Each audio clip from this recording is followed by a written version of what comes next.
चर्चा करी, कहाँ से अधिगम उत्पत्ति हुई, अधिगम होता क्या है। अधिगम की बहुत सारी मनोविज्ञान परिभाषाएं हैं, बहुत सारे मनोवैज्ञानिकों ने दी हैं। जैसे क्रो एंड क्रो की बात करेंगे, विलियम वुडवर्ड की बात करेंगे, यहाँ पर स्किनर की बात करूंगा, यहाँ पर बहुत सारे, और यहाँ पर गिलफोर्ड की भी बात करूंगा। हमने वहां पर प्रीवियस सेशन में मनोविज्ञान की परिभाषाएं अधिगम के संदर्भ में आपके साथ चर्चा करी।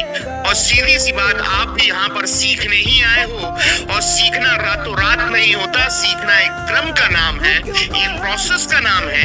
जीवन का सच या सार्वभौमिक सत्य एक घटना है कि हर एक व्यक्ति अपने जीवन में, हर एक व्यक्ति जो प्राणी है इस पूरे ब्रह्मांड में, जहां जहां जीवन है, जहां जहां जीवन है, और जिस व्यक्ति के अंदर जीवन है, वो कर करके प्रैक्टिस कर करके अधिगम यानी कि सीखने का काम करता है।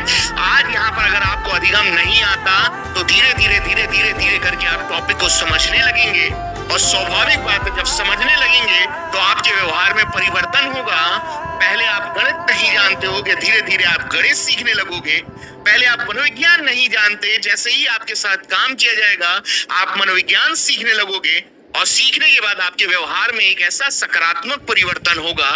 यही आपका, और ये परिवर्तन कुछ समय के लिए, कुछ घंटे के लिए नहीं होता, ये परिवर्तन आपका दीर्घकालीन है। ऐसा नहीं कि कल मैंने अल्कोहल का सेवन किया और कल मैंने अल्कोहल का सेवन दिन में किया तो मैं एकदम से उत्तेजित हो गया, मेरा व्यवहार बदल गया, और शाम को जब अल्कोहल उतर जाती है तो मेरा व्यवहार सामान्य हो जाता है। ये अधिगम नहीं है, क्योंकि अधिगम में जो भी परिवर्तन होते हैं वो स्थायी होते हैं, दीर्घकालीन होते हैं। और अधिगम आपकी एक सार्वभौमिक घटना है, जहां जहां जीवन है वहां आपको अधिगम आपको देखने को मिलेगा ही मिलेगा। और सीधी सी बात है, जब सीखेंगे तो सीखने से आपको अनुभव आएगा, आप कौशलों का अर्जन करेंगे। अब वो कौशल, वो अधिगम जो सीख रहे हो, वो विषय वस्तु से रिलेटेड, किसी ज्ञान से रिलेटेड भी हो सकता है, या किसी खेल से रिलेटेड भी हो सकता है।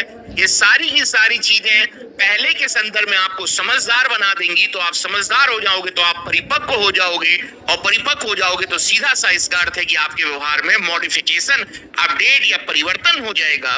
और आप उत्तर प्रदेश के रहने वाले प्रयागराज के हैं, और अगर आपको रूस भेज दिया जाएगा तो रूस की परिस्थितियां यहाँ की परिस्थिति से अलग हैं। और जब रूस जाओगे, नई परिस्थिति में जाओगे, तो आप पुराने संदर्भ से नए संदर्भ में जाओगे, तो आप अपने आप को नए माहौल में एडजस्ट करने का प्रयास करोगे, अनुकूलन स्थापित करने का, समायोजन स्थापित करने का, कि कैसे हम नई सिचुएशन में अपने आप को बदल सकें, अपने व्यवहार को बदल सकें।